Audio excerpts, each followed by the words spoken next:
नमस्कार, कहानी बैरल में आपका स्वागत है। लीजिए पेश है रविंद्रनाथ टैगोर द्वारा लिखित उपन्यास गोरा, भाग 12। वरदा सुंदरी जब तब अपनी ब्रह्म सहेलियों को निमंत्रण देने लगी।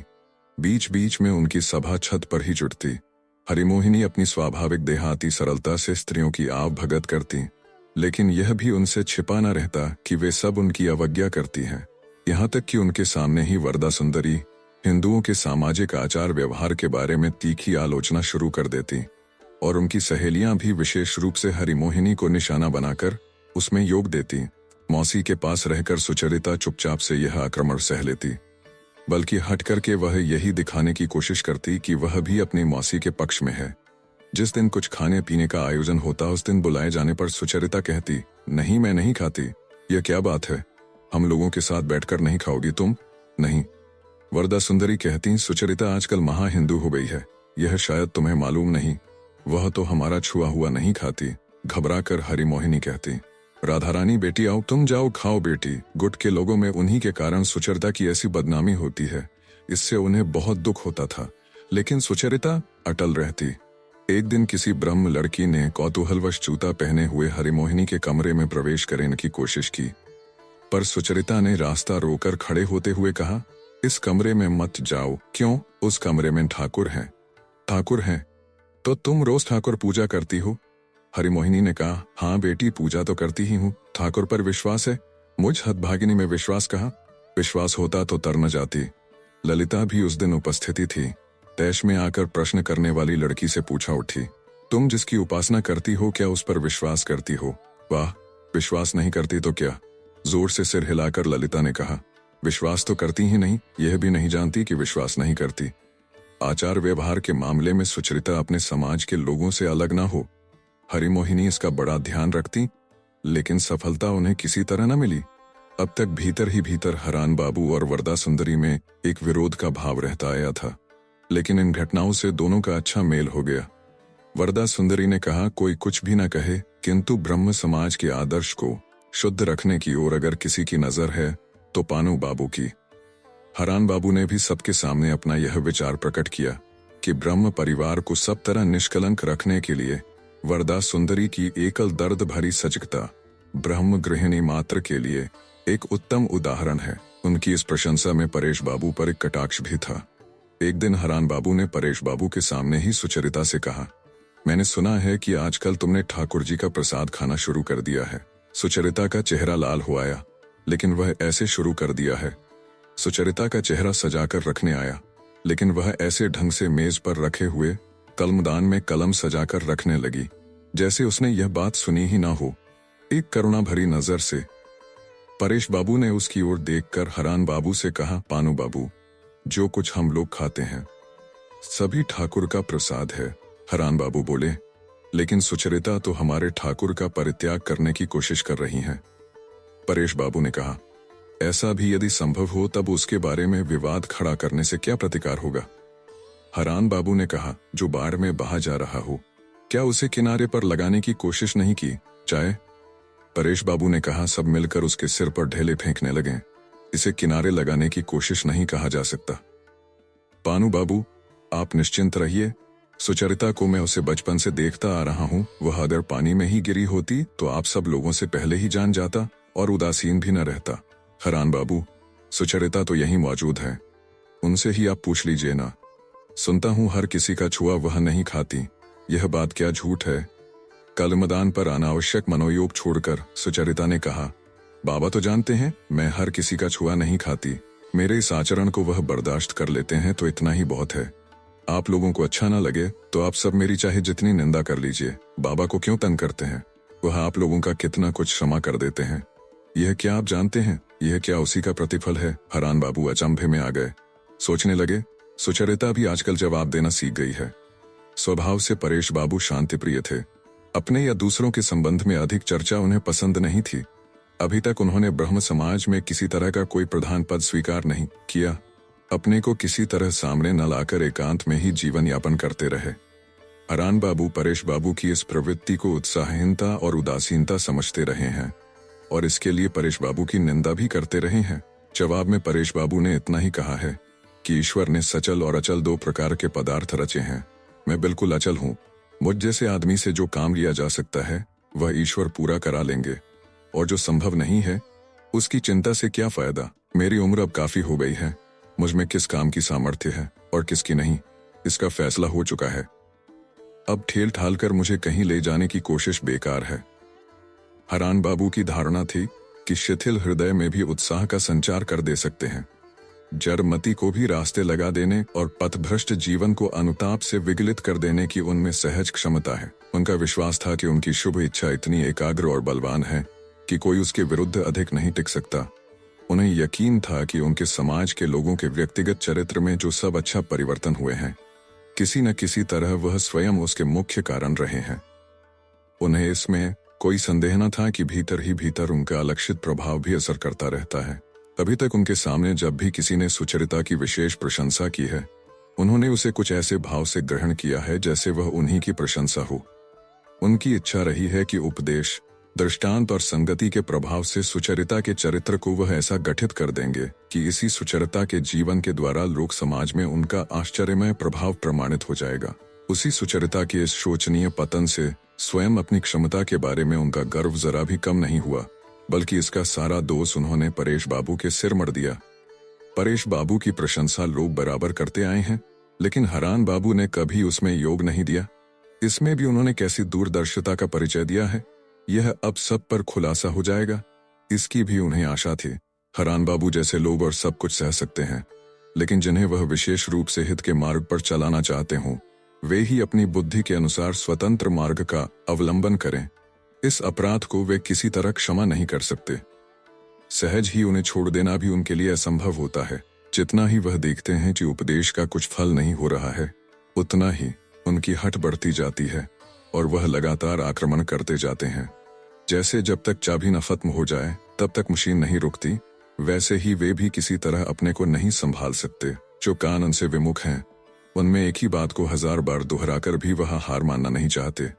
इससे सुचरिता को बड़ा कष्ट होता, अपने लिए नहीं, परेश बाबू के लिए। सारे ब्रह्म समाज में परेश बाबू टीका टिप्पणी के विषय हो गए हैं। इस अशांति को कैसे दूर किया जा सकता है। दूसरी ओर सुचरिता की मौसी भी प्रतिदिन समझती जा रही थी कि वह जितना ही झुककर अपने को बचा रखने की कोशिश करती हैं, उतना ही इस परिवार के लिए और भी समस्या बनती जाती है। इसको लेकर मौसी की लज्जा और संकोच सुचरिता को बेचैन किए रहते। इस संकट से कैसे छुटकारा हो, यह सुचरिता किसी तरह सोच नहीं पाती। इधर शीघ्र ही सुचरिता का विवाह कर डालने के लिए वरदा सुंदरी परेश बाबू पर बहुत दबाव डालने लगी। उन्होंने कहा, सुचरिता की जिम्मेदारी अब हम लोग और नहीं उठा सकते, क्योंकि वह अपने मनमाने ढंग से चलने लगी है। उसके विवाह में यदि अभी देर हो तो बाकी लड़कियों को लेकर मैं और कहीं चली जाऊंगी। सुचरिता का अद्भुत उदाहरण लड़कियों के लिए बहुत ही कुप्रभावी सिद्ध होगा। तुम देखना, इसके लिए आगे चलकर तुम्हें पछताना पड़ेगा। ललिता पहले ऐसी नहीं थी, अब तो जो उसके मन में आता है कर बैठती है, किसी की नहीं सुनती। सोचो उसकी जड़ में क्या है। उस दिन जो करनी वह कर बैठी, उसके लिए मैं शर्म से मरी जा रही हूँ। तुम्हारा क्या ख्याल है कि उसमें सुचरिता का कोई हाथ नहीं था? तुम हमेशा सुचरिता को ही अधिक चाहते रहे हो, तब भी मैंने कभी कुछ नहीं कहा, लेकिन अब और ऐसा नहीं चलेगा, यह मैं स्पष्ट कह देती हूँ। सुचरिता के लिए तो नहीं, किंतु पारिवारिक अशांति के कारण परेश बाबू चिंतित हो उठे।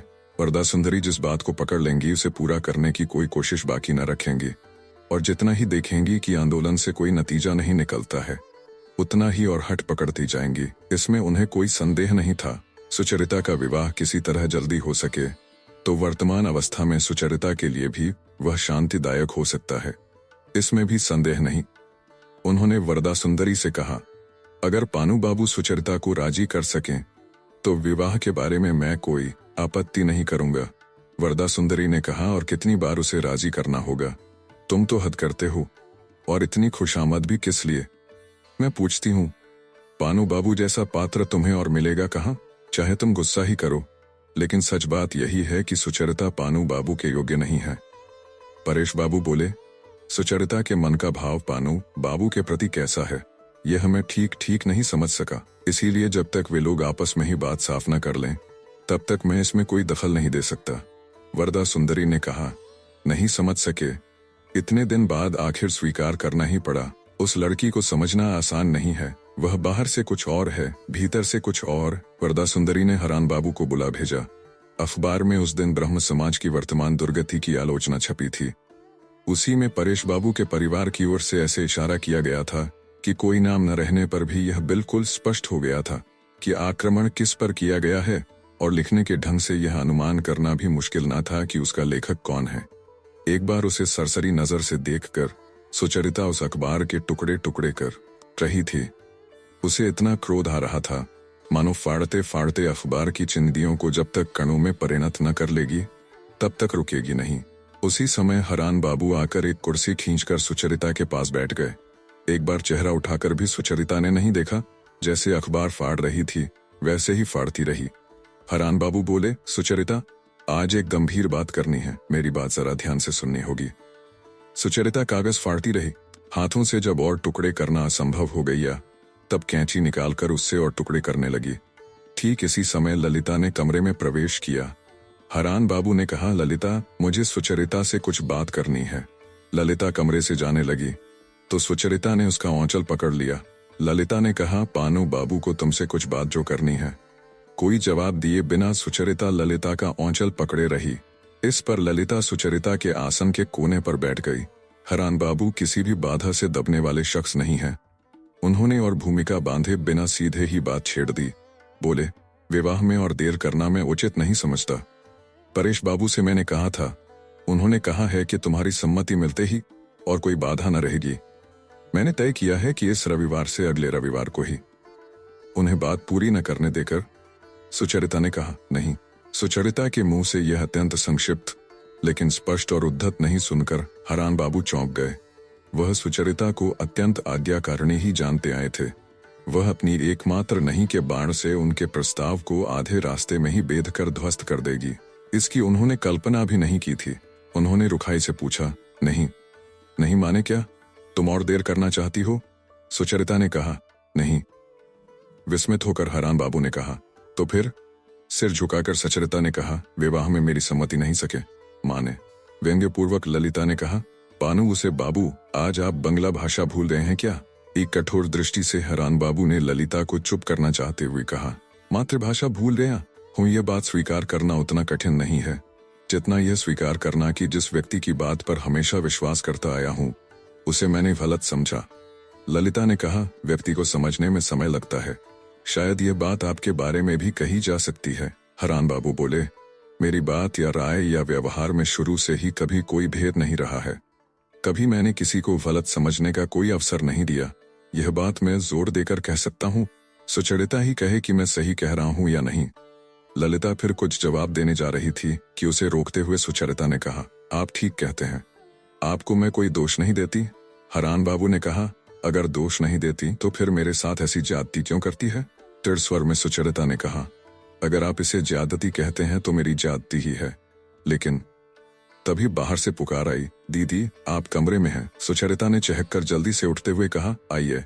विनय बाबू आइए, आप भूल रही हैं दीदी, विनय बाबू नहीं आए हैं, निरा विनय आया है, मुझे मान देकर शर्मिंदा न करें। कहते हुए विनय ने कमरे में प्रवेश करते ही हरान बाबू को देखा। हरान बाबू के चेहरे पर अप्रसन्नता देखकर बोला, मैं इतने दिन आया नहीं, शायद इसलिए नाराज हो रहे हैं। हंसी में योग देने की कोशिश करते हुए हरान बाबू ने कहा, नाराजगी की बात तो है ही, लेकिन आज जरा असमय में आए हैं। सुचरिता के साथ मेरी कुछ खास बात हो रही थी। हड़बड़ाकर विनय उठ खड़ा हुआ, बोला, यही देखिए ना, मेरे कब आने से असमय आना नहीं होगा, मैं यह आज तक समझ ही नहीं सका, इसीलिए कभी आने का ही साहस नहीं होता। कहकर विनय बाहर जाने को मुड़ा। सुचरिता ने कहा, विनय बाबू जाइए नहीं, हमारी जो बात थी खत्म हो गई है, आप बैठिए। विनय समझ गया कि उसके आने से सुचरिता को एक विशेष संकट से छुटकारा मिल गया है। वह खुश होकर एक कुर्सी पर बैठ गया और बोला, मुझे प्रश्रय देने से मैं किसी तरह विमुख नहीं रह सकता। मुझे बैठने को कहने पर मैं जरूर बैठूंगा, मेरा ऐसा ही स्वभाव है। इसीलिए दीदी से यही मेरा निवेदन है कि ऐसी बात मुझे सोच समझ कर ही कहें, नहीं तो मुश्किल में पड़ जाएंगे। कुछ कहे बिना हरान बाबू आंधी से पहले के सन्नाटे जैसे स्तब्ध बैठे रहे। उनका मन मानो कह रहा था, अच्छी बात है, मैं बैठकर इंतजार करता हूँ, मुझे जो कहना है पूरा कहकर ही उठूंगा। द्वार के बाहर से ही विनय का कंठ स्वर सुनकर ललिता के हृदय में जैसे खलबली मच गई थी। वह अपना सहज स्वाभाविक भाव बनाए रखने की बड़ी कोशिश कर रही थी, किंतु सफल नहीं हो रही थी। विनय जब कमरे में आ गया तब ललिता परिचित बंधु की तरह सहज भाव से कोई बात उससे न कह सकी। वह किधर देखे, अपने हाथों को क्या करे, यही मानो एक समस्या हो गई थी। एक बार उसने उठकर चलने की कोशिश की, किंतु सुचरिता ने किसी तरह उसका पल्ला न छोड़ा। विनय ने भी जो कुछ बातचीत की, सुचरिता से ही ललिता से कोई बात चलाना आज उस जैसे वाक्पटु व्यक्ति के लिए भी मुश्किल हो उठा। मानो इसी कारण वह दुगुने जोर से सुचरिता के साथ बातचीत करने लगा। बातों का क्रम उसने कहीं टूटने न दिया, लेकिन ललिता और विनय का यह नया संकोच हरान बाबू से छिपा न रहा। जो ललिता आजकल उनके प्रति इतनी प्रगल्भ हो उठी है, वही आज विनय के सामने इतनी सकुचा रही है। यह देखकर मन ही मन वह जल उठे। ब्रह्म समाज के बाहर के लोगों से लड़कियों को मिलने की खुली छूट देकर अपने परिवार को परेश बाबू कैसे गलत रास्ते पर ले जा रहे हैं, यह सोचकर उनकी घृणा परेश बाबू के प्रति और भड़क उठी और अभिशाप सी यह कामना मन में जाग उठी कि एक दिन परेश बाबू को इसके लिए विशेष पश्चाताप करना पड़े। ऐसे ही बहुत देर तक रहने पर यह बात स्पष्ट हो गई कि हरान बाबू टलने वाले नहीं हैं। तब सुचरिता ने विनय से कहा, मौसी की बात मुझे याद नहीं है, ऐसा झूठा इल्जाम मुझ पर न लगाइए। जब सुचरिता विनय को अपनी मौसी के पास ले गई तब ललिता ने कहा, पानू बाबू, मैं समझती हूँ मुझसे तो आपको कोई खास काम होगा नहीं। हरान बाबू ने कहा, नहीं, लेकिन जान पड़ता है और कहीं तुम्हें कुछ खास काम है, तुम जा सकती हो। ललिता यह इशारा समझ गई। तत्काल ही उद्धत भाव से सिर उठाकर इशारे को बिल्कुल स्पष्ट करते हुए कहा, आज विनय बाबू बहुत दिन बाद आए हैं, उनसे बातें करने जा रही हूँ। तब तक यदि आप अपना ही लिखा हुआ पढ़ना चाहते हो तो। लेकिन नहीं, वह अखबार तो देखती हूँ कि दीदी ने काट कूट कर फेंक दिया है। दूसरे का कुछ लिखा हुआ आप सह सकते हो तो ये चीजें देख सकते हैं। कहकर कोने की मेज पर से संभाल कर रखी हुई गोरा की रचनाएं हरान बाबू के सामने रखती हुई वह तेजी से बाहर निकल गई। हरिमोहिनी विनय को देखकर अत्यंत प्रसन्न हुई। वह केवल इसलिए नहीं कि इस प्रियदर्शन युवक के प्रति उन्हें स्नेह था, इसलिए भी कि इस घर के जो भी लोग हरिमोहिनी के पास आए हैं, सभी उन्हें मानो किसी दूसरी ही श्रेणी के प्राणी की तरह देखते रहे हैं। वे सभी कलकत्ता के लोग रहे हैं। अंग्रेजी और बंगला की लिखाई पढ़ाई में प्राय सभी उनसे श्रेष्ठ। उनकी दूरी और अवज्ञा के आघात से वह सदा संकुचित होती रही हैं। विनय में मानो उन्हें इससे आश्रय मिल गया हो। विनय भी कलकत्ता का ही है और हरिमोहिनी ने सुन रखा है कि पढ़ने में वह किसी से कम नहीं है। फिर भी उनके प्रति विनय अश्रद्धा नहीं रखता, बल्कि अपनापा रखता है। इससे उनके आत्मसम्मान को एक सहारा मिला। इसीलिए विनय थोड़े से परिचय से ही उनके लिए आत्मीय सा हो गया। उन्हें ऐसा लगने लगा कि विनय उनका कवच बनकर दूसरों की उद्धतता से उनकी रक्षा करेगा। वह इस घर में मानो सभी की आंखों से बहुत अधिक खटकती रही थीं और विनय उन्हें ओट देकर बचाए रखेगा। हरिमोहिनी के पास विनय के जाने के तुरंत बाद ललिता वहां कभी न जाती, लेकिन आज वह हरान बाबू के विद्रूप की चोट से सारा संकोच छोड़कर मानो हठपूर्वक ऊपर के कमरे में गई। केवल गई ही नहीं, जाते ही उसने विनय के साथ बातचीत की झड़ी लगा दी। न कि महफिल खूब जम गई, यहाँ तक कि उनकी हंसी का स्वर बीच बीच में निचले कमरे में अकेले बैठे हुए हरान बाबू के कानों से होता हुआ उनके मर्मस्थल को बेधने लगा। अधिक देर तक वह अकेले न बैठ सके। वरदा सुंदरी से बातचीत करके अपना गुस्सा प्रकट करने की चेष्टा करने लगे। वरदा सुंदरी ने जब सुना कि सुचरिता ने हरान बाबू के साथ विवाह के बारे में अपनी असहमति प्रकट की है, तो यह सुनकर उनके लिए धैर्य रख पाना असंभव हो गया। बोली, पानू बाबू, भलन साहत दिखाने से यहाँ नहीं चलेगा। जब वह बार बार सम्मति दे चुकी है और पूरा ब्रह्म समाज जब इस विवाह की प्रतीक्षा कर रहा है, तब आज उसके सिर हिला देने से ही यह सब बदल जाए, ऐसा होने देने से नहीं चलेगा। आप किसी तरह अपना अधिकार न छोड़ें, मैं कह देती हूँ, देखूं वह क्या कर लेगी। हरान बाबू को इस मामले में बढ़ावा देने की कोई जरूरत भी नहीं थी, क्योंकि वह पहले ही काट की तरह अकड़कर बैठे हुए सिर उठाए मन ही मन कह रहे थे, सिद्धांतत अपना दावा छोड़ने से नहीं चलेगा। सुचरिता का त्याग मेरे लिए कोई बड़ी बात नहीं है, लेकिन ब्रह्म समाज का सिर नीचा नहीं होने दूंगा। हरिमोहिनी के साथ आत्मीयता पक्की करने के लिए विनय कुछ खाने की हट लगाए बैठा था। हरिमोहिनी ने हड़बड़ाकर एक छोटी थाली में थोड़े से भिगोए हुए चने, छेना, मक्खन, थोड़ी सी चीनी और एक केला और कांसे के कटोरे में थोड़ा दूध लाकर विनय के सामने रख दिया। विनय ने हंसकर कहा, मैंने तो सोचा था बेवक्त भूख की बात कहकर मौसी को मुश्किल में डालूंगा, लेकिन मैं ही पकड़ा गया। यह कहकर विनय ने बड़े आडंबर के साथ खाना शुरू किया ही था कि उसी समय वरदा सुंदरी आ पहुंची। अपनी थाली पर भरसक झुककर विनय ने नमस्कार करते हुए कहा, मैं तो बहुत देर से नीचे था, आपसे भेंट नहीं हुई। उसे कोई जवाब न देकर वरदा सुंदरी ने सुचरिता की ओर लक्ष्य करके कहा, यह तो यहाँ बैठी है। मैं पहले ही समझ गई थी कि यहाँ मजलिस जमी है, मजे हो रहे हैं। उधर बेचारे हरान बाबू सवेरे से इनका रास्ता देखते बैठे हैं, जैसे वह इनके बगीचे के माली हों। बचपन से सबको पाल पोस कर बड़ा किया, उनमें से तो किसी को ऐसा व्यवहार करते कभी देखा नहीं। आजकल न जाने यह सब कहाँ से सीख रही हैं। हमारे परिवार में जो कभी न हो सकता, आजकल वही सब शुरू हो गया है। समाज में मुंह दिखाने लायक न रहे। इतने दिनों से इतनी मेहनत से जो कुछ सिखाया था 2 दिन में सब चौपट कर दिया। कैसा अंधेरा है। हड़बड़ाकर हरिमोहिनी ने उठते हुए सुचरिता से कहा, नीचे कोई बैठे हैं, मुझे तो मालूम नहीं था। यह तो बड़ी भूल हो गई। बेटी तुम जाओ, जल्दी जाओ, मुझसे बड़ा अपराध हो गया। हरिमोहिनी का बिल्कुल अपराध नहीं है, ललिता यह कहने के लिए उसी क्षण तैयार हो गई, लेकिन सुचरिता ने छिपे छिपे उसका हाथ पकड़कर जोर से दबाकर उसे चुप करा दिया और कोई जवाब दिए बिना नीचे चली गई। यह पहले ही बताया जा चुका है कि वरदा सुंदरी का स्नेह विनय ने अपनी ओर कर लिया था। उनके परिवार के प्रभाव में आकर आगे चलकर विनय ब्रह्म समाज में प्रवेश करेगा, इसमें वरदा सुंदरी को शक नहीं था।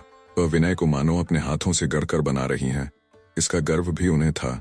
वह गर्व उन्होंने अपने किसी बंधु के सामने प्रकट भी किया था। आज उसी विनय को दुश्मन के शिविर में प्रतिष्ठित देखकर उनके मन में जलन हुई और अपनी ही लड़की ललिता को विनय के फिर से पतन में सहायता करते देखकर उनके भीतर की ज्वाला और भी भड़क उठी। उन्होंने रूखे स्वर में कहा, ललिता यहाँ क्या तुम्हारा कोई काम है? ललिता ने कहा, हाँ विनय बाबू आए हैं इसलिए। वरदा सुंदरी ने कहा, जिनके पास विनय बाबू आए हैं वही उनकी खातिर करेंगी, तुम नीचे चलो, काम है। मन ही मन ललिता ने तय किया कि हरान बाबू ने जरूर विनय का और उसका नाम लेकर माँ से कुछ ऐसी बात कही है जिसे कहने का उन्हें कोई अधिकार नहीं है। इस अनुमान से उनका मन अत्यंत सख्त पड़ गया और उसने अनावश्यक ढिठाई से कहा, विनय बाबू बहुत दिनों के बाद आए हैं, उनसे 2-4 बातें कर लूं फिर आती हूं। वरदा सुंदरी ललिता के बात कहने के ढंग से यह समझ गई कि जबरदस्ती नहीं चलेगी, कहीं हरिमोहिनी के सामने ही उनकी हार ना हो जाए। इस भय से कुछ और कहे बिना और विनय से कोई बात किए बिना वह चली गईं। विनय के साथ बातें करने का उत्साह माँ के सामने तो ललिता ने प्रकट किया, किंतु वरदा सुंदरी के जाते ही उस उत्साह का कोई चिन्ह न दिखा। तीनों जने कुछ कुंठित से हो रहे। ललिता थोड़ी देर बाद ही उठकर चली गई। अपने कमरे में जाकर उसने दरवाजा बंद कर लिया। हरिमोहिनी की अवस्था इस घर में कैसी हो गई है यह विनय अच्छी तरह समझ गया। बातों ही बातों में हरिमोहिनी का पिछला सारा इतिहास भी उसने जान लिया। सारी बात सुनकर हरिमोहिनी ने कहा, बेटा मुझ जैसी अनाथिनी के लिए दुनिया में रहना ही ठीक नहीं है। किसी तीर्थ में जाकर देव सेवा में मन लगा सकती तो वही मेरे लिए अच्छा होता। मेरी जो थोड़ी बहुत पूंजी बची है उससे कुछ दिन चल जाता, उसके बाद भी बची रहती तो किसी घर का चौका बासन करके भी किसी तरह दिन कट जाते। काशी में देख आई हूँ, इसी तरह बहुतों का जीवन कट जाता है, लेकिन मैं पापिनी हूँ इसीलिए वैसा नहीं कर सकी। जब अकेली होती हूँ तो मेरे सारे दुख मुझे घेर लेते हैं। देवता ठाकुर को भी मेरे पास नहीं आने देते। डरती हूँ कि कहीं पागल न हो जाऊं। डूबते हुए को तिनके का जैसा सहारा होता है। मेरे लिए राधा रानी और सतीश भी वैसे हो गए हैं। उन्हें छोड़ने की बात सोचते ही प्राण मुंह को आ जाते हैं। इसीलिए दिन रात मुझे डर रहता है कि उन्हें छोड़ना ही होगा, नहीं तो सब खोकर फिर कुछ एक दिनों में इतनी ममता उनसे क्यों हो जाती। बेटा तुमसे कहने में मुझे कोई संकोच नहीं है। जब से इन दोनों को पाया है तब से ठाकुर की पूजा पूरे मन से कर सकी हूँ। ये चले गए तो मेरे ठाकुर भी निरे पत्थर हो जाएंगे। कहते कहते हरिमोहिनी ने औंचल से आंखें पोंछ लीं। निचले कमरे में आकर सुचरिता हरान बाबू के सामने खड़ी हो गई। बोली, आपको क्या कहना है कहिए। हरान बाबू बोले, बैठो। सुचरिता बैठी नहीं, वैसे ही खड़ी रही। हरान बाबू ने कहा, सुचरिता तुमने मेरे साथ अन्याय किया है। सुचरिता ने कहा, आपने भी मेरे साथ अन्याय किया है। हरान बाबू ने कहा, क्यों? मैंने तुम्हें वचन दिया था और अब भी। बात काटते हुए सुचरिता ने कहा, न्याय अन्याय क्या केवल वचन से ही होता है? उसी वचन पर जोर देकर तो आप मुझ पर अत्याचार करना चाहते हैं। एक सत्य क्या 1000 झूठ से बड़ा नहीं है। अगर 100 बार भी मैंने भूल की हो तो तब भी क्या आप जबरदस्ती उस भूल को ही आगे रखेंगे? आज जब मैंने अपनी वह भूल जान ली है तब मैं अपनी पहले की कोई बात नहीं मानूंगी। उसे मानना ही अन्याय होगा। ऐसा परिवर्तन सुचरिता में कैसे हो सकता है? किसी तरह हरान बाबू यह नहीं समझ सके। सुचरिता की स्वाभाविक नम्रता और मौन के इस तरह भंग हो जाने का कारण वह स्वयं है। यह समझने की उनमें न शक्ति थी न श्रद्धा। मन ही मन सुचरिता के नए साथियों को दोष देते हुए उन्होंने पूछा, तुमने क्या भूल की थी? सुचरिता ने कहा, यह मुझसे क्यों पूछते हो? पहले मेरी सम्मति थी और अब नहीं है। इतना ही क्या काफी नहीं है? हरान बाबू ने कहा, ब्रह्म समाज के सामने भी तो हम जवाबदेह हैं। समाज के लोगों के सामने तुम क्या कहोगी? मैं भी क्या कहूंगा? सुचरिता ने कहा, मैं तो कुछ भी नहीं कहूंगी। आप कहना चाहें तो कह दीजिएगा। सुचरिता की उम्र कम है, उसे अक्ल नहीं है, उसकी मति चंचल है। जो चाहे सो कह दीजिएगा। लेकिन इस बारे में हमारी बातचीत यहीं खत्म हो गई, समझे? हरान बाबू बोले, बात खत्म कैसे हो सकती है अगर परेश बाबू। उनके यह कहते समय ही परेश बाबू आ गए। बोले, क्या है? पानू ने कहा, सुचरिता जाओ मत, परेश बाबू के सामने ही बात हो जाए। सुचरिता लौटकर खड़ी हो गई। हरान बाबू ने कहा, परेश बाबू इतने दिन बाद आज सुचरिता कह रही हैं कि विवाह में उनकी सम्मति नहीं है। इतनी बड़ी इतनी गंभीर बात को लेकर इतने दिन तक खिलवाड़ करना क्या उचित हुआ है? और आप भी क्या इस लज्जाजनक बात के लिए उत्तरदायी नहीं है? सुचरिता के सिर पर हाथ फेरते हुए परेश बाबू ने स्निग्ध स्वर में कहा, बेटी, तुम्हारे यहाँ रहने की जरूरत नहीं है, तुम जाओ। क्षण भर में इस छोटी सी बात से सुचरिता की आंखों में आंसू भर आए और वह जल्दी से चली गई। परेश बाबू ने कहा, सुचरिता ने अच्छी तरह अपने मन को समझे बिना ही विवाह की सम्मति दी थी। यह संदेह बहुत दिन से मेरे मन में था, इसीलिए समाज के लोगों के सामने आपका संबंध पक्का करने के बारे में आपका अनुरोध मैं अभी तक नहीं मान सका था। हरान बाबू ने कहा, तब सुचरिता ने अपना मन ठीक समझकर ही राय दी थी और अब बिना समझे ना कह रही है। ऐसा संदेह आपको नहीं होता? परेश बाबू बोले, दोनों ही बातें हो सकती हैं, लेकिन संदेह की हालत में तो विवाह नहीं हो सकता। हरान बाबू बोले, सुचरिता को आप कोई नेक सलाह न देंगे? परेश बाबू ने कहा, आप निश्चित ही जानते हैं कि सुचरिता को मैं भरसक गलत सलाह नहीं दूंगा। हरान बाबू ने कहा, अगर यही बात होती तो सुचरिता की यह हालत कभी न होती। आपके परिवार में जैसी जैसी बातें आजकल होने लगी हैं, सब आपकी लापरवाही का ही नतीजा है। यह बात मैं आपके मुंह पर कहता हूं। मुस्कुराकर परेश बाबू बोले, आपकी यह बात तो ठीक ही है। अपने परिवार की अच्छाई बुराई की सारी जिम्मेदारी मैं न लूंगा तो कौन लेगा? हरान बाबू बोले, इसके लिए आपको पछताना पड़ेगा, यह मैं कह देता हूं।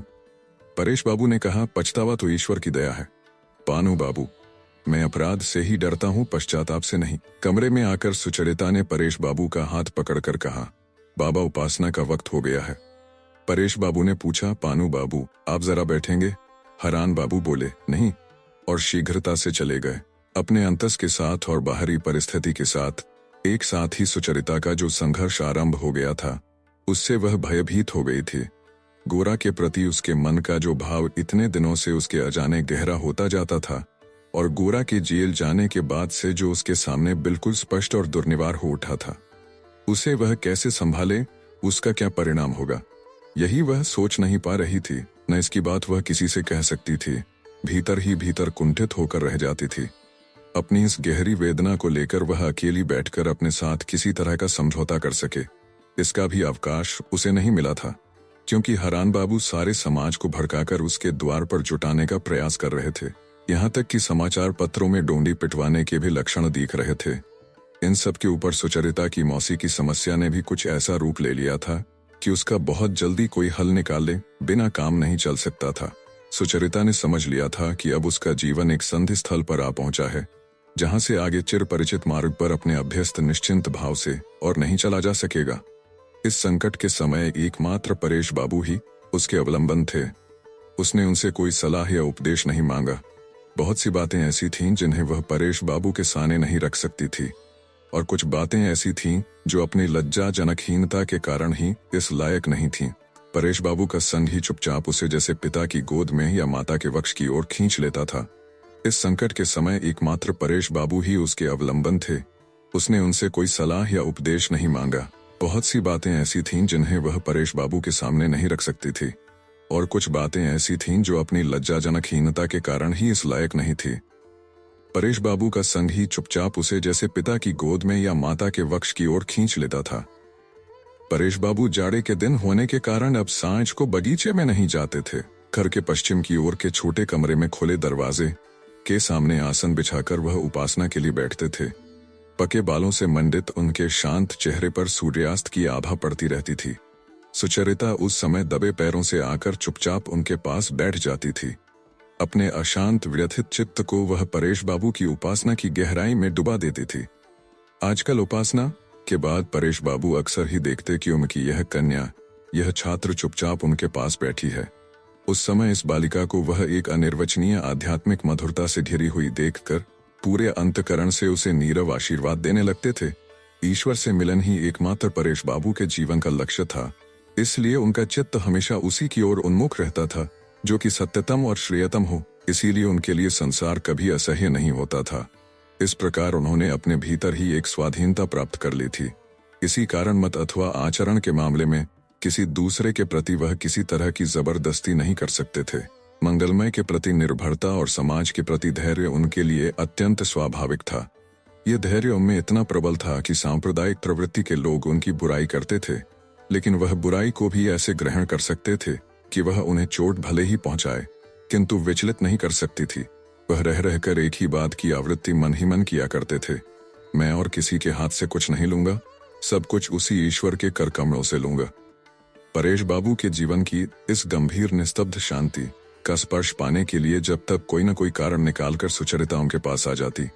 इस अनभिज्ञ कच्ची उम्र में कौर अपने विद्रोही मन और दूसरी ओर विपरीत परिस्थितियों से बिल्कुल उद्भ्रांत होकर बार बार वह मन ही मन कह उठती, थोड़ी देर बाबा के पैरों में सिर रखकर धरती पर पड़ी रह सकूं तो मेरा मन शांति से भर उठे। सुचरिता सोचती थी कि मन ही सारी शक्ति को जगाकर अविचलित धैर्य से वह सब आघातों को सह लेगी और अंत में सभी विरोधी परिस्थितियां अपने आप परास्त हो जाएगी। लेकिन ऐसा नहीं हुआ। उसे अपरिचित पथ पर ही चलना पड़ा। वरदा सुंदरी ने जब देखा कि गुस्से या डांट फटकार से सुचरिता को डिगाना संभव नहीं है और परेश बाबू से भी मदद मिलने की कोई आशा नहीं है, तब हरिमोहिनी के प्रति उनका क्रोध बहुत ही भड़क उठा। उनके घर में हरिमोहिनी की उपस्थित उन्हें उठते बैठते हर समय अखरने लगी। उस दिन उन्होंने पिता की बरसी की उपासना के लिए विनय को भी बुलाया था। उपासना संध्या समय होगी, उसके लिए वह पहले से ही सभागृह सजा रही थी। सुचरिता और अन्य लड़कियां भी उनकी सहायता कर रही थी। इसी समय उन्होंने देखा कि विनय पास की सीढ़ी से ऊपर हरिमोहिनी की ओर जा रहा है। मन जब बोझिल होता है तब छोटी सी घटना भी बहुत तूल पकड़ लेती है। विनय का सीधे ऊपर के कमरे की ओर जाना पल भर में ही उनके लिए ऐसा असह्य हो उठा कि घर सजाना छोड़कर तुरंत वह हरिमोहिनी के पास जा खड़ी हुई।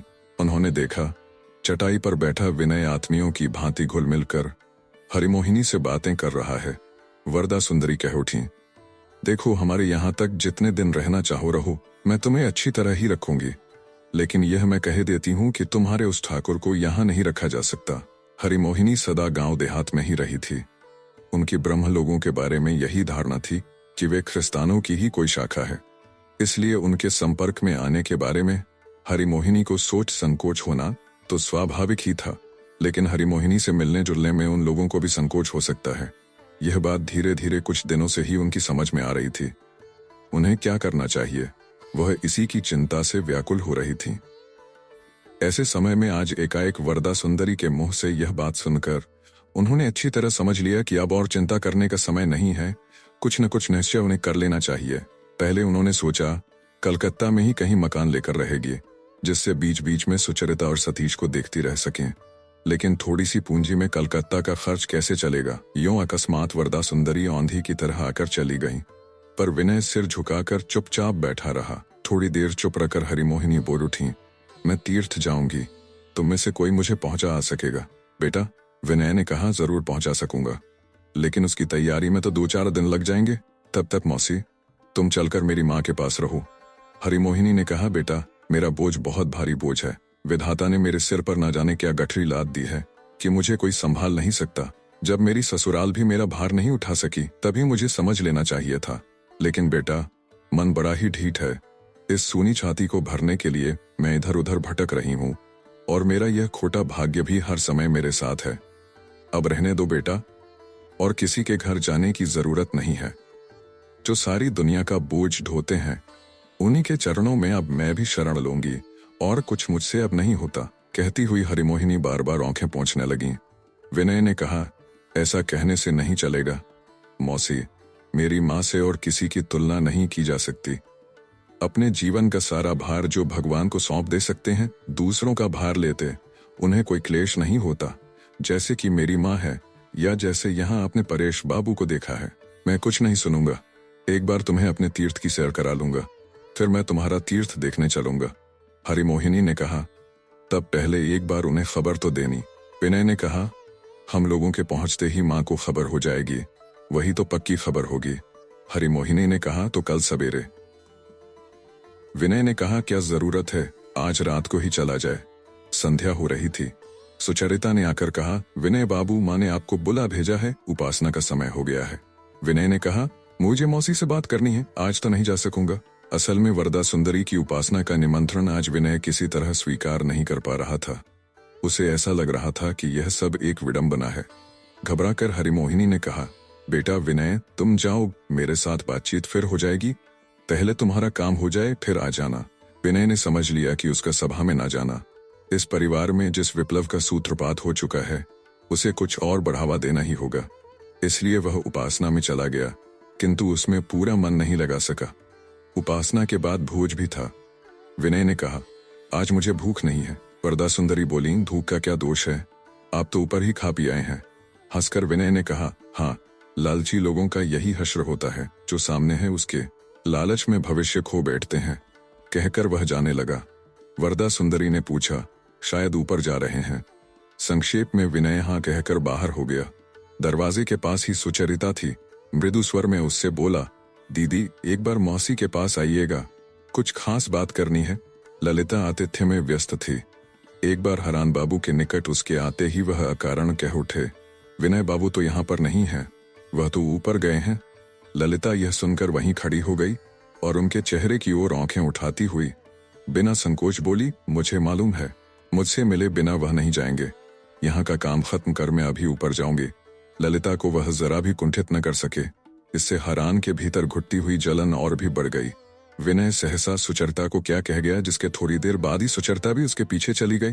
यह भी हरान बाबू ने देख लिया। आज वह सुचरिता से बात करने का मौका पाने में कई बार विफल हो चुके थे। दो एक बार तो सुचरिता उनका स्पष्ट आह्वान ऐसे टाल गई थी कि हरान बाबू ने सभा में जुटे हुए लोगों के सामने अपने को अपमानित अनुभव किया था। इससे उनका मन और भी बेचैन था। ऊपर जाकर सुचरिता ने देखा, हरिमोहिनी अपना सब सामान समेटकर इस तरह बैठी थी मानो इसी समय कहीं जाने वाली हो। सुचरिता ने पूछा, मौसी यह क्या? हरिमोहिनी उसे कोई उत्तर न दे सकी। रोती हुई बोली, सतीश कहाँ है, एक बार उसे बुला दो बेटी। सुचरिता ने विनय के चेहरे की ओर देखा। विनय ने कहा, इस घर में सधी को मौसी के रहने से असुविधा होती है, मैं इसीलिए उन्हें माँ के पास ले जा रहा हूँ। हरिमोहिनी ने कहा, वहां से मैं तीर्थ जाने की सोच रही हूँ। मुझ जैसी का यूं किसी के घर में रहना ठीक नहीं है, हमेशा के लिए कोई मुझे ऐसे रखने भी क्यों लगा। स्वयं सुचरिता यह बात कुछ दिनों से सोच रही थी। इस घर में रहना उसकी मौसी के लिए अपमानजनक है, यह उसने जान लिया था, इसलिए वह कोई जवाब न दे सकी। चुपचाप उनके पास जाकर बैठ गई। रात हो गई थी, कमरे में दिया नहीं जलाया गया था। कलकत्ता के हेमंत के मटमैले आकाश में तारे धुंधले हो रहे थे। किस किस की आंखों से आंसू बहते रहे, यह अंधकार में देखा न जा सका। सीढ़ियों पर से सतीश की तीखी पुकार सुनाई पड़ी, मौसी। क्या बेटा, आओ बेटा, कहती हुई हरिमोहिनी हड़बड़ा कर उठ खड़ी हुई। सुचरिता ने कहा, मौसी आज रात तो कहीं जाना नहीं हो सकता, कल सवेरे सब तय होगा। ठीक से बाबा से कहे बिना तुम कैसे जा सकती हो भला, यह तो बड़ी ज्यादती होगी। वरदा सुंदरी के हाथों हरिमोहिनी के अपमान से उत्तेजित विनय ने यह बात नहीं सोची थी। उसने निश्चित किया था कि इस घर में मौसी का अब एक रात भी रहना ठीक नहीं है। हरिमोहिनी कहीं आसरा न होने के कारण ही सब कुछ सहती हुई इस घर में रहती हैं। वरदा सुंदरी की यह धारणा दूर करने के लिए हरिमोहिनी को विनय यहाँ से ले जाने में जरा भी देर करना नहीं चाहता था। विनय को सहसा सुचरिता की बात सुनकर ध्यान आया, इस घर में हरिमोहिनी का संबंध एकमात्र अथवा मुख्य रूप से वरदा सुंदरी के हाथ नहीं है। जिसने अपमान किया है उसी को बड़ा मान लेना, और जिसने उदारता से आत्मीय मानकर सहारा दिया है उसे भूल जाना, यह तो ठीक ना होगा। विनय कह उठा, यह बात तो ठीक है, परेश बाबू को बताए बिना किसी तरह नहीं जाया जा सकता। आते ही सतीश ने कहा, जानती हो मौसी, रूसी लोग भारतवर्ष पर हमला करने आ रहे हैं, बड़ा मजा रहेगा। विनय ने पूछा, तुम किसकी ओर हो? सतीश बोला, मैं रूसियों की ओर। विनय ने कहा, तब तो रूसियों को कोई चिंता नहीं है। इस तरह सतीश के बातचीत फिर जमा देने पर सुचरिता धीरे धीरे वहां से उठकर नीचे चली गई। सुचरिता जानती थी, बिस्तर पर जाने से पहले परेश बाबू अपनी कोई प्रिय पुस्तक लेकर थोड़ी देर पढ़ते थे। ऐसे समय कई बार सुचरिता उनके पास जाकर बैठती रही है और सुचरिता के अनुरोध पर परेश बाबू उसे पढ़कर सुनाते रहे हैं। नियमानुसार आज भी परेश बाबू अपने कमरे में अकेली बत्ती जलाकर एमरसन का ग्रंथ पढ़ रहे थे। धीरे से कुर्सी खींचकर सुचरिता उनके पास बैठ गई।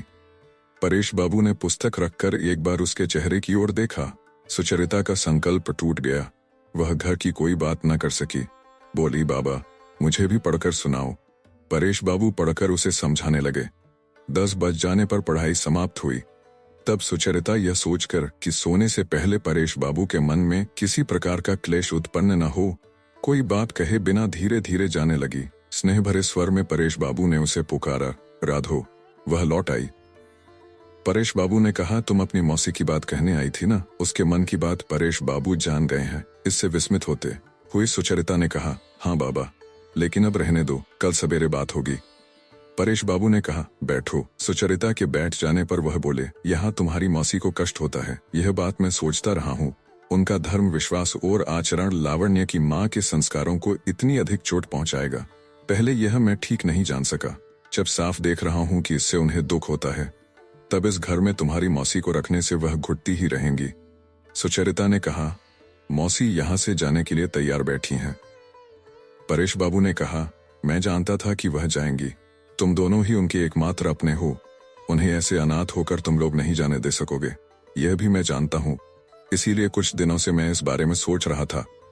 उसकी मौसी किस संकट में पड़ी है, यह परेश बाबू समझते हैं और इस बारे में सोचते भी रहे हैं। यह बात सुचरिता ने बिल्कुल नहीं सोची थी। कहीं वह जानकर दुख न पाए, इस डर से वह इतने दिनों से बड़ी सावधान रहती आई थी। उसे परेश बाबू की बात सुनकर बड़ा अचरज हुआ और उसकी आंखें दबड़बा आईं। परेश बाबू ने कहा, तुम्हारी मौसी के लिए मैंने मकान ठीक कर रखा है। सुचरिता ने कहा, लेकिन वह तो किराया नहीं दे सकेंगी। यही ना, लेकिन किराया वह क्यों देंगी? किराया तुम दोगी। अवाक होकर सुचरिता परेश बाबू के चेहरे की ओर ताकती रही। परेश बाबू ने हंसकर कहा, उन्हें अपने ही घर में रहने देना, किराया नहीं देना होगा। सुचरिता और भी विस्मित हो गई। परेश बाबू ने कहा, कलकत्ता में तुम्हारे 2 मकान हैं, क्या नहीं जानती? एक तुम्हारा, एक सतीश का।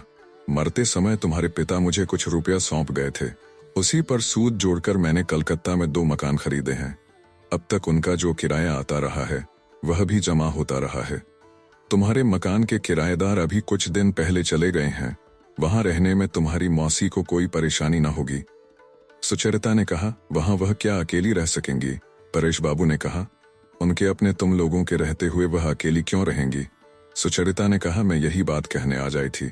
मौसी चले जाने के लिए बिल्कुल तैयार हैं। सोच रही थी कि मैं उन्हें अकेली कैसे जाने दूंगी, इसीलिए तुम्हारा उपदेश लेने आई थी। जो तुम कहोगे वही करूंगी।